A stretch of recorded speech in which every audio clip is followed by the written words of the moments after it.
Peut-être qu'il n'y a pas de plus grande douleur que la douleur de la trahison.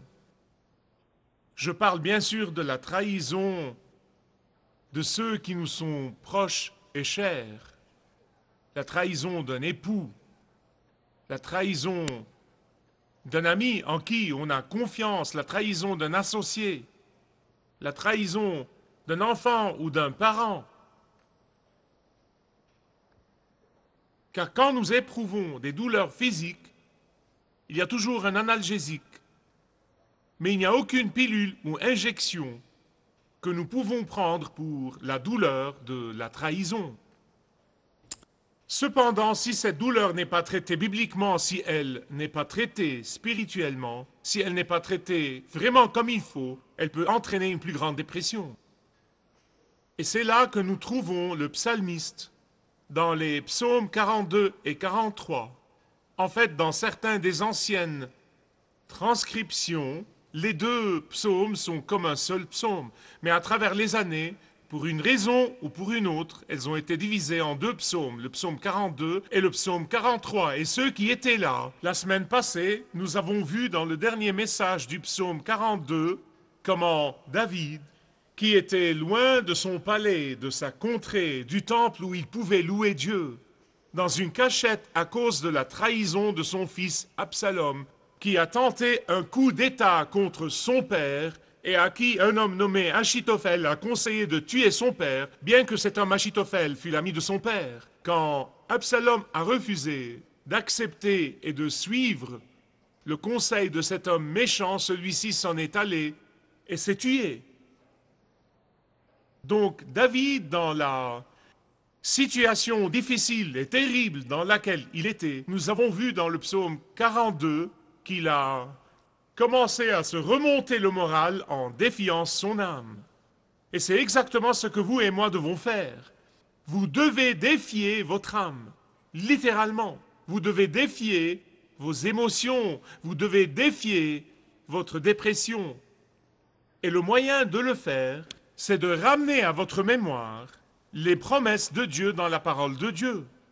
Et nous passerons maintenant de cette partie où David se remontait le moral en défiant son âme au psaume 43, où il commence par implorer Dieu de lui rendre justice. J'espère que vous avez déjà ouvert avec moi au psaume 43, et je vous prie de suivre avec moi au fur et à mesure. Car dans ces deux psaumes seuls, 10 fois, le psalmiste pose la question « Pourquoi ?» Écoutez-moi, il n'y a aucun mal à demander encore et encore à Dieu « Pourquoi ?» Dieu ne tombera pas de son trône si vous lui demandez « Pourquoi ?»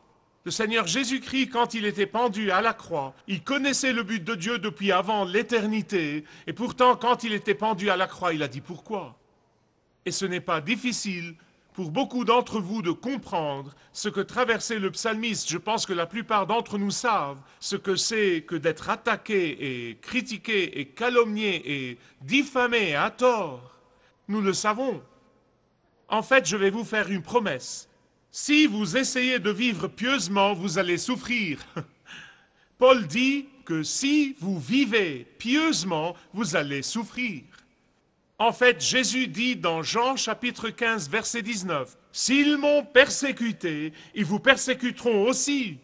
S'ils m'ont haï, ils vous haïront aussi. » Et c'est quelqu'un de très extraordinaire, je pense, d'après mon expérience du moins, qui n'est presque jamais déprimé par le traitement méchant et blessant, mais qui rend grâce à Dieu quand cela lui arrive.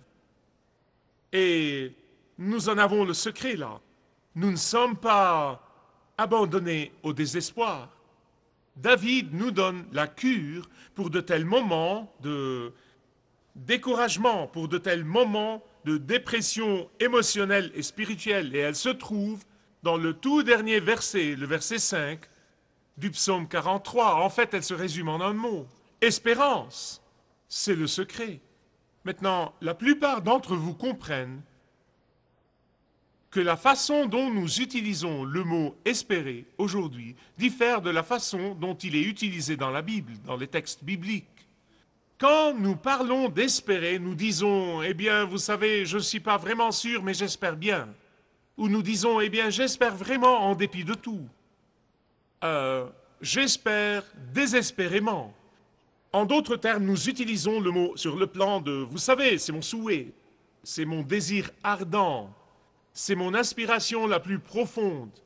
Mais quand la Bible utilise le mot espérer, cela veut dire une certitude absolue. Cela veut dire une assurance absolue.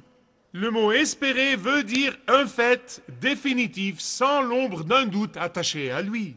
Et donc, quand vous mettez tout votre espoir en Dieu, quand vous mettez votre espoir dans la parole de Dieu, quand vous mettez votre espoir dans les promesses de Dieu, ce n'est pas un souhait, mais c'est une certitude absolue, comme quoi il tiendra, non pas peut-être, mais sûrement ses promesses.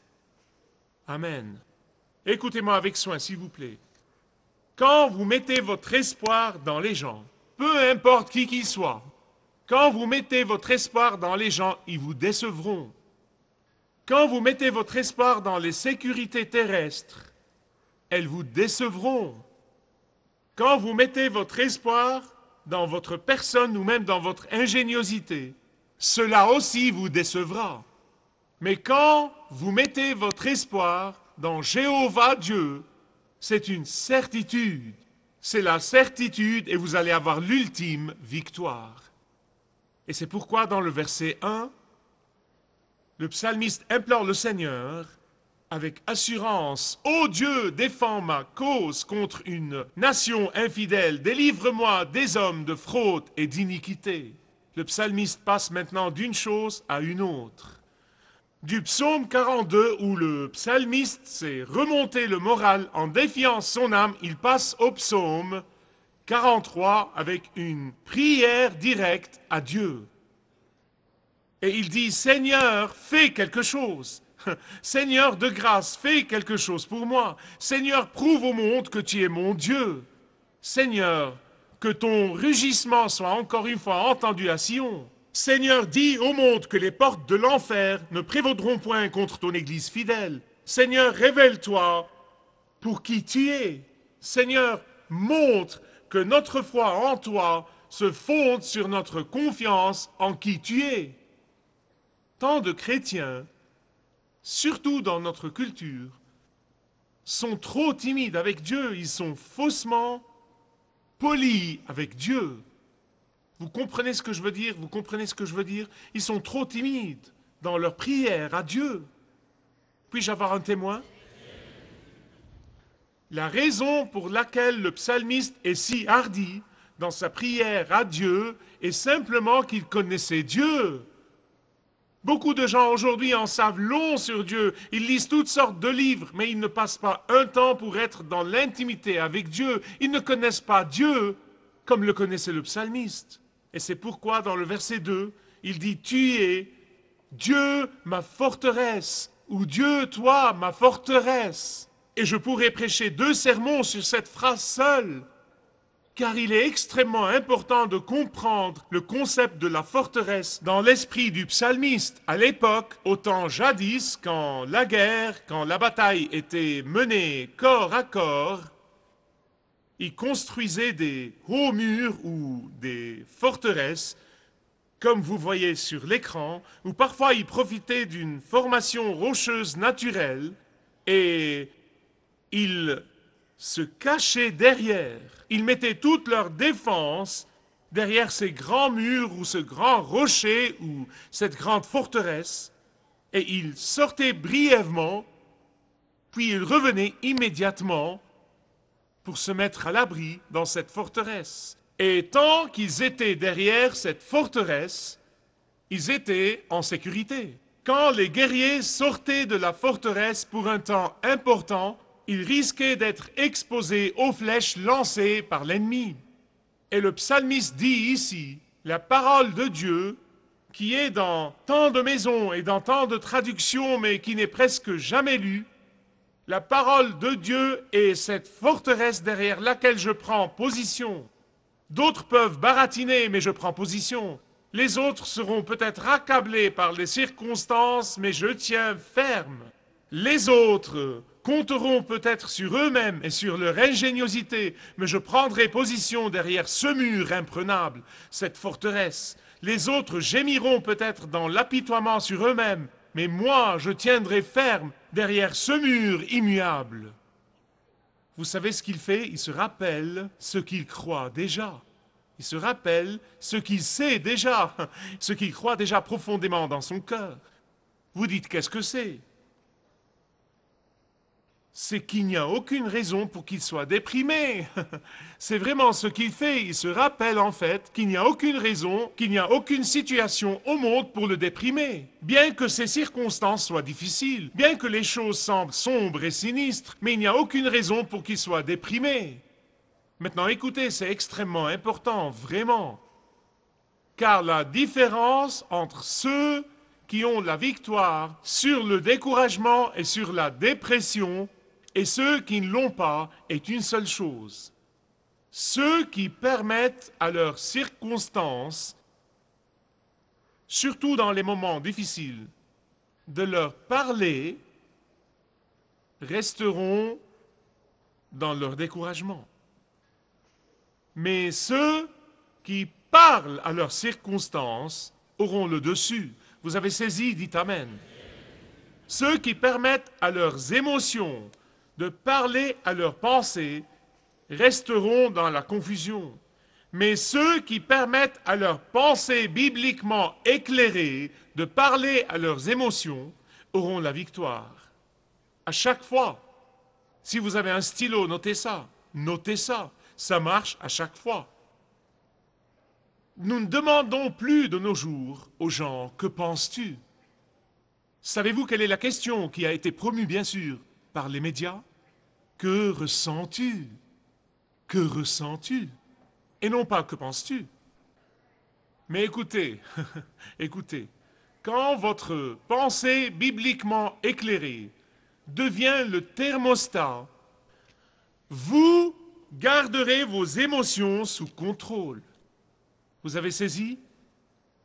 Mais quand vos émotions deviennent le thermostat, votre pensée et votre vie seront en difficulté, elles dérailleront et seront désordonnées. Je suis ce que vous pouvez appeler quelqu'un d'émotif. Je ne suis pas contre les émotions et je ne peux pas l'être. Ça fait 25% de ma personnalité. Mais il s'agit de savoir qui contrôle qui. Regardez le verset 3. C'est pourquoi le psalmiste dit, il dit, envoie ta lumière et ta vérité, ou ta lumière et ta vérité, qu'elle me guide et qu'elle me conduise à ta montagne sainte et à tes demeures. Il dit que la lumière de la parole de Dieu éclaire et guide nos pensées. Et quand nos pensées sont éclairées par la parole de Dieu, elles peuvent retirer nos émotions et retirer nos sentiments du fossé dans lequel ils ont tendance à sombrer. Et le psalmiste nous dit que la lumière et la vérité de la parole de Dieu peuvent nous retirer de l'abîme du désespoir aux cimes de la joie, qu'elles peuvent nous retirer de la vallée du désespoir aux cimes de l'espérance, des sables mouvants des sentiments, aux cimes de la confiance dans les promesses de Dieu. Elles peuvent nous retirer de la boue de nos circonstances, aux cimes de notre identité en Jésus-Christ, des profondeurs de la peur, aux cimes de la foi, d'où je suis moi à là où est Dieu. Elles le feront à chaque fois. Elles le feront à chaque fois. Écoutez-moi, ce n'est pas parce que les hommes méchants ou les circonstances difficiles ou les pertes temporaires que vous subissez, et beaucoup d'entre vous les subissent en ce moment, je le sais, ce n'est pas parce que nous subissons ces choses que tout est fini. Jamais de la vie, mes amis. Verset 4. J'irai vers l'autel de Dieu, ma joie et mon allégresse, et je te célébrerai sur la harpe, ô Dieu, mon Dieu. Ah, le psalmiste se dit maintenant, il se dit, je sais que Dieu, je me prépare à crier, que Dieu n'a pas changé, juste parce que mes circonstances ont changé, juste parce que je traverse une période difficile. Dieu n'a pas changé. Et par conséquent, son but pour moi n'a pas changé. Ce n'est pas parce que je fais un détour que je suis perdu pour toujours. Et je fais beaucoup de ces détours. Ce n'est pas parce que je passe par une phase de retard dans ma vie que je ne suis pas sur le programme exact de Dieu. Ce n'est peut-être pas le vôtre, mais c'est le sien. Le fait qu'il y ait une déviation sur l'écran ne veut pas dire que tout est fini pour moi. Jamais de la vie. Ce n'est pas biblique, mais plutôt que votre pensée bibliquement éclairée commence à guérir vos émotions blessées. Que votre pensée bibliquement instruite vous guide dans vos émotions embrouillées. Que votre pensée bibliquement croyante défie vos émotions défaillantes. Regardez le verset 5. Pourquoi t'as battu mon âme et gémis-tu au-dedans de moi? Espère en Dieu, car je le louerai encore. Il est mon salut et mon Dieu. Savez-vous ce que je vais dire? Certains d'entre vous le savent. Ceux qui ont lu mon livre Fortifié par la louange savent ce que je vais dire. Vous voyez?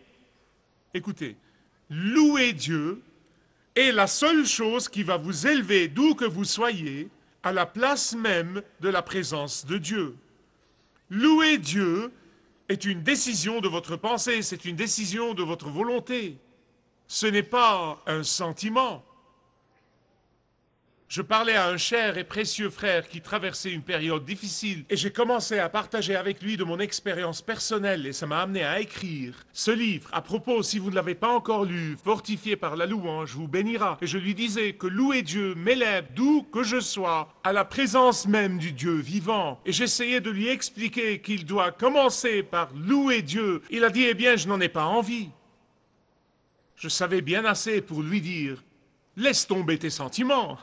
Ça ne veut pas dire que je suis insouciant, je ne le suis pas. Ça ne veut pas dire que je suis irréfléchi, je ne le suis pas. Non, mais je voulais lui faire comprendre que la louange n'est pas une décision des sentiments et des émotions, c'est une décision de la pensée.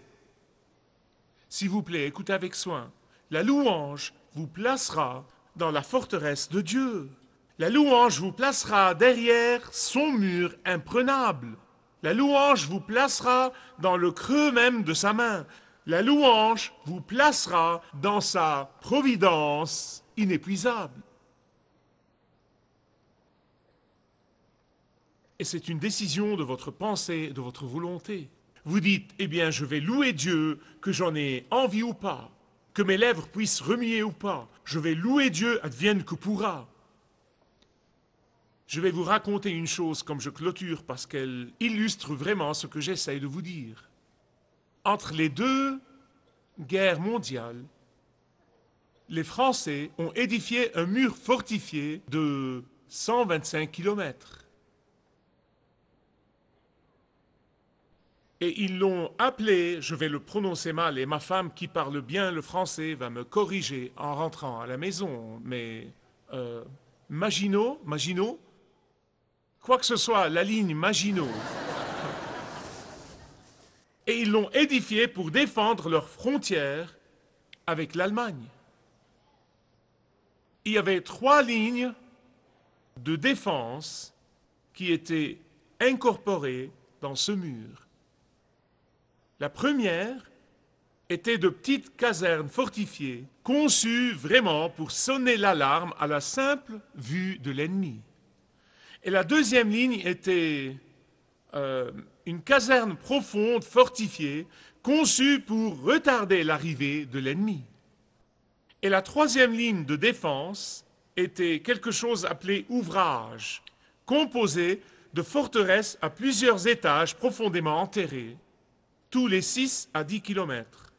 Au-dessous des casernes, au niveau le plus profond, ils emmagasinaient leurs munitions, ils emmagasinaient leur nourriture et par-dessus tout, ils avaient des réserves inépuisables d'eau de puits profondément creusés.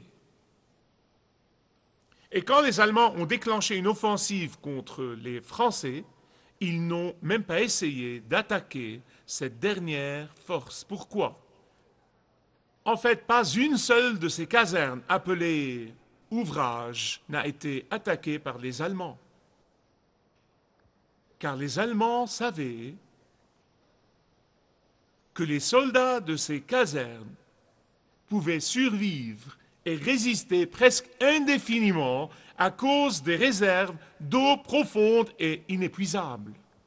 Et bien aimés, écoutez-moi, tant que le Seigneur est votre forteresse, quelle que soit l'attaque à laquelle vous êtes exposé ou à laquelle vous êtes en but, quelles que soient les difficultés auxquelles vous êtes confrontés en ce moment, quelle que soit la crise de découragement que vous traversez maintenant, les réserves inépuisables qu'il vous a promises deviendront les réserves inépuisables de sa providence. Et elles vous aideront à supporter le siège, aussi long qu'il soit. Sa providence ne vous fortifiera pas seulement, mais elle vous donnera la victoire complète par la puissance de la promesse de Dieu. Mais il s'agit de savoir, où êtes-vous? Où êtes-vous? Êtes-vous debout derrière la forteresse? Ou êtes-vous debout tout seul quelque part, comptant sur votre travail et sur votre ingéniosité? Il n'y a pas de mal à ça à propos. Je travaille dur, j'utilise toute la créativité que Dieu m'a donnée. Mais finalement, là où vous vous tenez au tréfonds de votre cœur va déterminer le niveau de votre victoire. Vous tenez-vous exposé à l'ennemi, lui ouvrant les portes de votre vie pour qu'il vienne vous harceler? Aujourd'hui, vous pouvez dire au Seigneur, « Seigneur, je me tiendrai seulement derrière la forteresse de ta promesse dans la parole de Dieu. Seigneur, fortifie-moi pour que je n'essaye jamais de prendre les choses en main, mais que je me tienne derrière le mur de ta providence. » Mais vous savez, peut-être que ce message est prématuré pour certains. Si vous n'avez jamais confié votre vie à Jésus-Christ, si vous ne l'avez jamais reçu comme Sauveur et Seigneur, ce message est prématuré pour vous. Vous devez venir à lui, recevoir son pardon, l'accepter comme votre Sauveur, vous rendre à lui comme votre Seigneur, avant de commencer à vous approprier toutes les bénédictions qu'il a pour chacun de ses enfants. Si vous désirez connaître Dieu d'une manière personnelle, demandez le livret « Retrouvez la joie que vous avez toujours désirée » et vous pourrez découvrir l'amour de Dieu pour vous et apprendre comment expérimenter son pardon.